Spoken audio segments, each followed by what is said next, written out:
Today we're talking to Shari Nornes, Principal Consultant at Morgan HR, about pay transparency, a topic which has gotten a lot of media lately. And today we're going to dive into the strategy that you can use at your organization to address pay transparency. Tell me a little bit about what pay transparency is, or at least how we would define it in 2024. So pay transparency is not new. However, to a lot of people, it is new because it's just being legislated. So they're seeing more and more, they meaning organizations are seeing more and more pay transparency legislation come forward. And pay transparency amounts to, in general, companies having to post their pay ranges. And they also there are certain legislative states that have where you have to notify all your employees if you're going to promote somebody internally, so everybody has a chance for that job. Another caveat is that employees can talk about their pay amongst each other. And the third one is we can't, as organizations, ask employees what their prior pay was. So it's really about putting down the barriers of employees, confining their ability to earn and be paid competitively now with legislation. Okay. So when it comes to compliance, let's say, I feel like compliance is sort of the bottom rung for an organization here. What challenges are you seeing organizations facing even with just bare minimum compliance? Yeah, so a lot of the bare minimum compliance is just posting the salary ranges, right? And we have organizations that have employees in multiple states. Well, that causes some states to have legislation and some not to have legislation. So what we have are employers scrambling to get their pay ranges posted so that their employees they're trying to hire for can see those ranges. But the problem is really what they need to focus on is getting their internal house in order with their compensation infrastructure. Because what's happening is the employees that are in the company are seeing those ranges that they've never seen before and going, my pay fits X, fits here in the range. Why am I not at the top? I've been here for a while, right? So nobody notices ever when you post a pay range, the bottom of the range. All they see is the top number. And so that's the one that they focus in on. So if you haven't ever published internally the pay ranges or have conversations with your leaders about what those pay ranges are and how those pay ranges come about, you're going to run into some problems internally. What could people do when the fallout starts happening? In other words, I've posted my salary ranges. Now my employees are going, hey, wait, what's going on here? What would be a step that organization could take at this point to try to get a good strategy for pay transparency? It's the worst place for the company to be in because now you're in a trust issue with your employees. And at the end of the day, you want that trust. So what you'll want to do is step back, regroup, and put a strategy together that you can explain to your employees, hey, we have market data. We're going to figure out how to get that out to everyone so that you're aware of what your pay ranges are. And so we're going to work with your leadership to make that happen. So, half the battle is just letting your employees know you hear them and you're aware of the legislation and you're going to try to fix the kerfuffle that is going to surmount. Now, when I talk with clients, it's interesting. I don't get a lot of them saying that employees are knocking on their doors asking for the pay range. But what we don't see perhaps is the grumblings behind the scenes of employees talking to each other. Oh, that pay is way up there. So they assume everyone's paid at the top of the range. Again, just ignore the rest of the numbers. They're just focusing on that top number. So the assumption they're making is that everyone coming in is being paid that top number. So what I recommend to my clients is let's step back and tell them you're going to write your story, right? If you write your story and tell it to your employees, that's the best thing. They can like your story or they can not like your story, right? But the difference is it's your story, and then they can make an informed decision. My hunch from what you have told me in the past and what I've heard being a part of Morgan HR is that most of the kind of disparity within pay, or a lot of the disparity within pay, are the things that the reason companies have kind of kept it under wraps isn't necessarily some nefarious plot to Right. undermine what people get paid. It's more sort of the outcome of sort of ad hoc hiring, ad hoc title giving. Talk to me a little bit about that. You've talked to me before about job title fraud. I think I'm suspecting this has something to do with that. So how would a company communicate that as a part of their story? Yeah, you're right. I'm like job title fraud, right? None of this is intentional. It's just a company that's been doing their best, paying competitively to the market, managing their budgets, trying to keep employees, trying to hire employees, trying to retain employees. They're so busy doing the activity that they're unable to really take that time and regroup. You know how busy we get. It's just a matter of stepping back and going, let's really take a look at our infrastructure. What has happened over the last, I'll say 10 or 15 years that maybe is causing some angst internally? How do our titles align with our jobs? How do the jobs align with each other? Do employees know what they're doing? I mean, if I'm a vice president of something, is my job the same as the next vice president of something? So it's really, again, it's that vulnerability and acknowledging that we're going to step back and take a moment to regroup and get in line. So the first step, it sounds like a good strategy for dealing with pay transparency in 2024 is, instead of being reactive, step back, figure out a plan, if you will, right? Get a thing together. What's the next step in this kind of this process of me getting everything in order so that I've got a really good approach to pay transparency? Second step would be to engage your stakeholders. And by stakeholders, I mean your executive leadership team, your CEO, the next level of reports. Because without that notification, they're going to be surprised by what's going on, and you want to bring them along. It's all about change management. No, and I live a world of no surprises. So bring them along, help them understand how this is going to align to their mission, values, and vision of the organization, because they're at the end of the day are going to wonder, what is this going to do for us? Well, besides compliance, which is a requirement, it will actually, if you do this, you will begin to gain that trust with employees that you're not hiding something. And that's really the whole spirit of pay transparency, is letting people know what they're being paid, how they're being paid. You don't have to show the mechanics, but it's really about just, keeping everybody on board and informed on how the organization is doing. Would it be typical to get some pushback from those stakeholders when you roll out your story, how you plan on getting everything aligned? You could get pushback, and some of it is, why would we do that, right? What is in it for us, as I mentioned? And the other thing is, um, when we go through the process of actually building up the compensation infrastructure to be defensible, we're going to find some things that maybe are out of whack. And that could put any of them in a situation where they're like, well, I did that because whatever, whatever. But it will bring to light some things that maybe there are inequities. Maybe there are some changes that need to be made, processes that need to be changed. So we're really just pushing the envelope of change in a huge way. You mentioned the other day that you felt like some of these pay transparency laws are really sort of the camel getting their nose in the tent to have a reason then to look at pay equity within an organization or to have access to that data. Talk to me a little bit about that. Yeah, so, I don't endorse giving employees the total keys to the workshop, because there are things that you do in compensation with the data that you have it make sense within your company.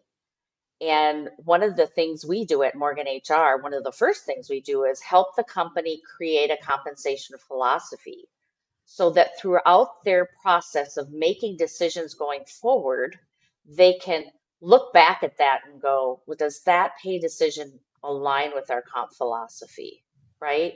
And if you find that you're making a lot of exceptions to the comp philosophy, then it's time to sit back and go, okay, so this is what we said we were going to do, but our practices really don't align to that.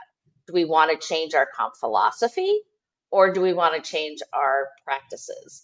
And what it does is really hold you accountable so that employees can see what you say you're going to do, but you want to make sure you have the processes to align to that. So really what I'm hearing you say is a lot of the stuff that companies have gotten stuck in over the years are from a lack of intentionality with design. And a lot of the solution is about taking a step to make this thing intentional, to make, like you're talking about your compensation philosophy or the direction that you're trying to go. Let's pivot just a little bit and let's talk about, I guess there are currently 8 states that have laws on the books, in some form or another about pay transparency. And rather than necessarily going through each individual one, I think I'd like to start with, are there compelling reasons for an organization that does not have employees in those states? So in other words, they're not required by law to comply. Is there any advantage to essentially getting in compliance with the coming pay transparency laws for the states that they are in? I got to tell you, it's a huge opportunity. So you never know. It's not a matter of if pay transparency is coming to knock on your door. It's a matter of when. And right now it's state by state, but you know along the way somewhere federal legislation is going to get into play. So I would grab that opportunity and sit back and do what I described to be prepared and kind of show your employees we're on this. We get this because I guarantee you every employee in your company, even if they don't have employees in one of those legislated states, they know someone there. We all know the rule about 8 degrees of separation. They know someone who knows someone who knows someone who is in one of those states, and they're talking about it. Facebook, Instagram, social media, it's out there, so you can't ignore it. Yeah, that makes a lot of sense. What would be the marketplace competitive advantage for a company doing that? So again, we're talking about organizations that are not required by law, because obviously if you're required by law, you should just be doing it. You don't have to think a lot about this, whether you should or not. Right. What are the advantages, even past the obvious, maybe retention? Talk to me a little bit about what are some other advantages for an organization that's doing that?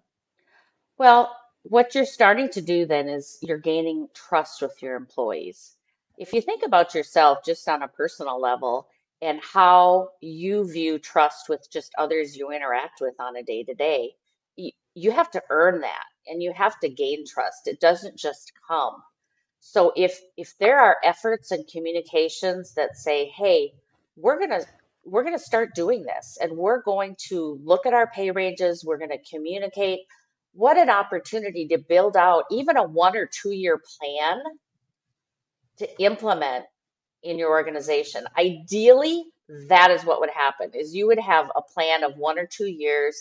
It would depend upon the size of your organization and some of your current merit cycles, but building that long-term plan with good change management strategy, the employees are going to appreciate that. I like that. It's honestly like almost taking the spirit of the law rather than the exact letter of the law, right? The spirit is to basically have an open dialogue with employees about compensation. And for so many years, I think as companies, we're scared to do that. It's a touchy topic, right? For some reason, what we get paid has always been super touchy. And we're saying, hey, this is our chance to basically tell you as an employee that we care enough to go through the discomfort of making this stuff a part of our conversation. Okay, so there's, I think 8 states currently have laws. I'm not going to go one by one. I'm just going to throw this out there in case you've got something. What's one of the states or one of the requirements that really sticks out to you that you think, if this thing were to kind of be rolled up into a federal law at some point, it would really make a big impact on how companies operate. Is there something that stands out to you, like something that's maybe stricter or more invasive, if you will, than others?